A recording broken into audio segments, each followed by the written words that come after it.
أنت ممسك شطره ويعلم هذا الكل إلا جواحد. فنون علوم والغوامض جملة عبادك لا منها لملكك فاقد.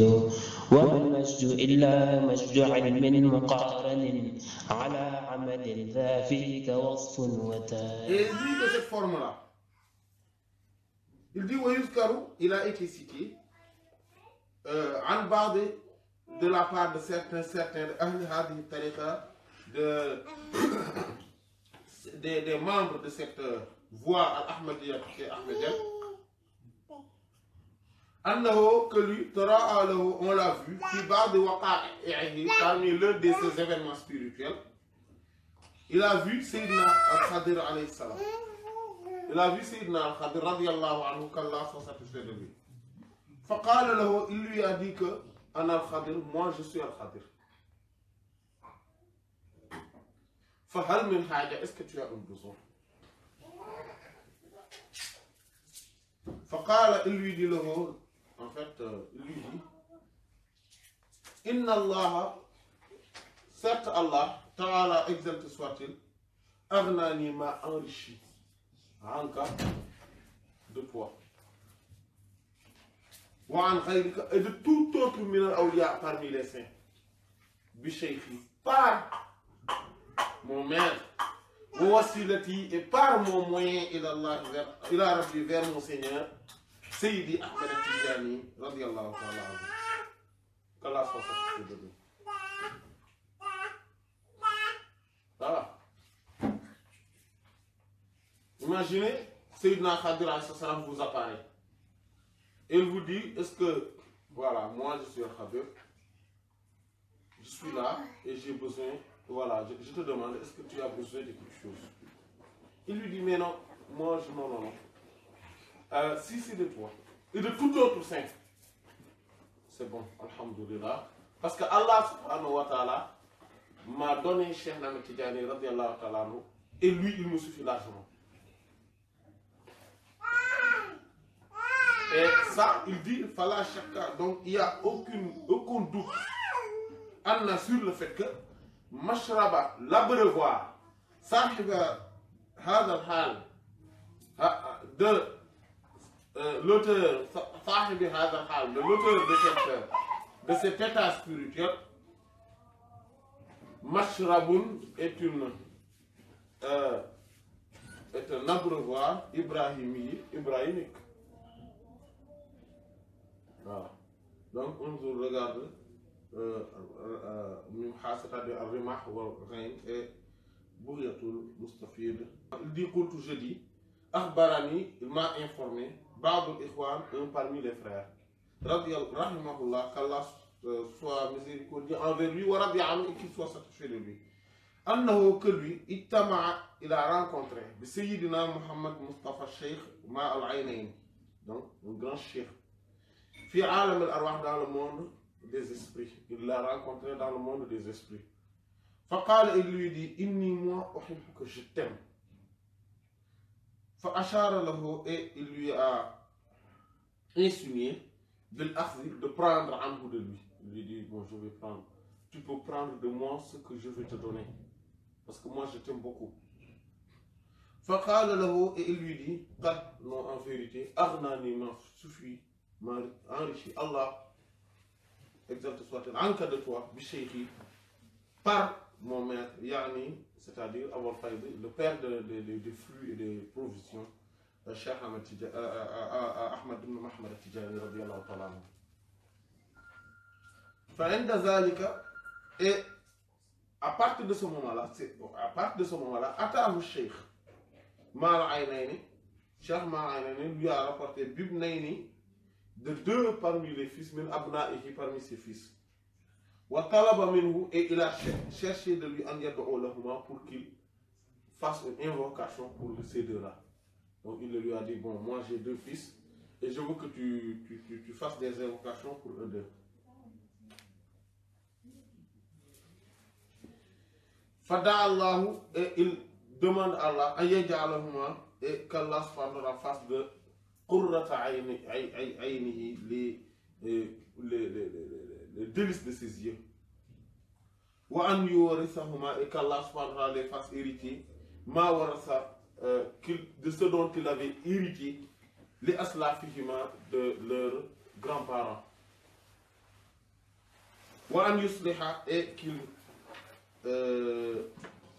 réforme halahuma, leur état, wa ma'alahuma, leur état actuel, wa ma'alahuma, et leur futur. Il dit donc, razaqanallahu, qu'Allah nous pourvoit, nous fait subsister, wa iyyahu, et de lui, dhurriyatan saliha, d'une bonne progéniture. Wa salahan, et d'une, voilà, wa salahan mourisan, et mourasan, et d'une bonne chose à hériter. Il dit, Rabbana, ô notre Seigneur, hablana, donne-nous, min azwajina, de nos maris, de nos époux et de nos épouses, wa zurriyatina, et de nos progénitures, qurrata a'yunin, des délices des yeux. Waj'alna, et fait de nous, lil muttaqina, pour les pieux imams des imams, donc comme c'est un doua de la sourate Al-Furqan. Amin, amin. Et wa min hadha, et parmi ceux-ci aussi, Hokia, il a été raconté, Anna ibn Jamil, radiyallahu anhu, que Sayyid ibn Jamil, radiyallahu anhu, Wajada avait vu, donc c'est un grand saint, il avait vu Ma'atil Mizihi avec un de ses disciples, Raghifan, une miche de pain, Alayhi, il y avait dedans Hulwa, une confiture dedans. Faqala lahu, et lui dit, Min aina, d'où laka hada, d'où tu as eu cela? Faqala, il a dit, A'tani, celui qui me l'a donné, c'est Al-Khadir alayhi salam. C'est Al-Khadir alayhi salam qui lui a dit. Faqala lahu, il lui dit, Inkana, si, en effet, Shaykhuka, ton maître, Al-Khadir, c'est Sayyidina Khadir alayhi salam, fazhab, vas-y, ilayhi vers lui. Wa in kunta, et si toi, Shaykhaka, wa in kuntu, et si moi, je suis, Shaykhuka, ton maître, fala taqbal, ne prend minhu, de lui, zalika, ceci. Faja'a, et il est revenu, ilayhi vers lui, Al-Khadir alayhi salam, li yu'tiyahu, pour lui donner encore, zalika, donc cette miche de pain, al-ada, comme il a l'habitude de le faire, famtana, il a refusé. Wa qala, et il lui a dit, inni, moi, ma'a shaykhi, je suis avec mon maître. Faqala lahu Khadir, Sayyidina Khadir lui dit, ah, maintenant, taflah, tu as réussi. Ah, maintenant, tu vas réussir. Tu as réussi. Voilà. Et Wattil Mizul Mafkou, donc le disciple qui est cité dans cette anecdote-là, Ibn Aflah, c'est Ibn Aflah, rahimahullah, wa radiyallahu anhu, wa kana mutaqayyidan, et il était quelqu'un qui était restreint, il était biqada'i hajati, c'est-à-dire son rôle, en fait, dans la maison de son maître, c'était le fait donc de qada, de pourvoir au hajat nisa'ihi, des nisa'i shaykhihi, des besoins des femmes de son maître. Voilà, les épouses de son maître, il était là dans le service. C'était ça sa tarbiya. Li anna, parce qu'adat ahlillahi, l'habitude, la coutume plutôt des gens d'Allah subhanahu wa ta'ala, exalté soit-il, an yuqayyadu, c'est le fait de prendre, de réserver akbar talamiza, le plus grand parmi leurs disciples, bi khidmati nisa'ihim. Voilà. Souvent, ils délèguent leur plus grand disciple dans ce rôle-là, le fait qu'ils puissent être dans le service de leurs femmes, de leurs épouses. L'isiati khuluqi, à cause de la grandeur, de la largesse de leur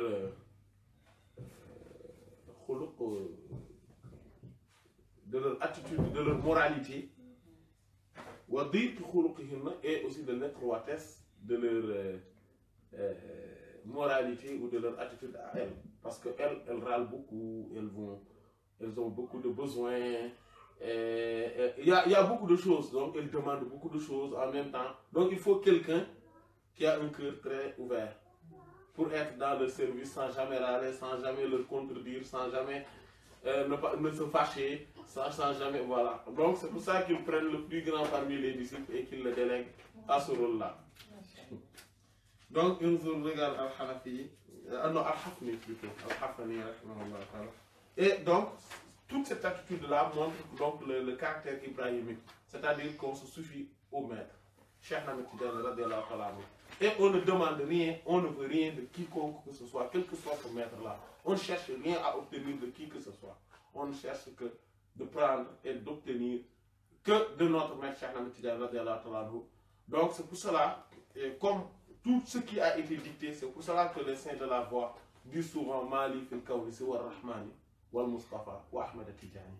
Je n'ai dans cet univers-là que le tout miséricordieux, le prophète sallallahu alayhi wa sallam et Cheikh Ahmed Tidiane radiyallahu ta'ala anhu. Voilà. Wama li siwa rahmani summa siwakumu wa shaykhi Abul Abbas fakhran mufakhara. Voilà. Et c'est ça, c'est ça. Voilà. Nous avons, je n'ai rien encore. Donc, siwa rahmani, à part le tout miséricordieux. Summa siwakumu, puis vous, le prophète sallallahu alayhi wa sallam. Wa shaykhi et mon maître, Abul Abbas, Cheikh Ahmed Tidiane radiyallahu anhu. Et ça, fakhran mufakhara. Oh, quelle fierté que j'ai de déclarer cela. C'est une grande fierté, ça. Wallahu ta'ala, Allah subhanahu wa ta'ala, donc, c'est davantage au ahkam. Et donc, كشفت بها ليل الشكوك لديننا وصار نهارا مرشد فيه ناشد وعلمك هتال السحاب غزيرة كأنك للبلداء شمس وراشد.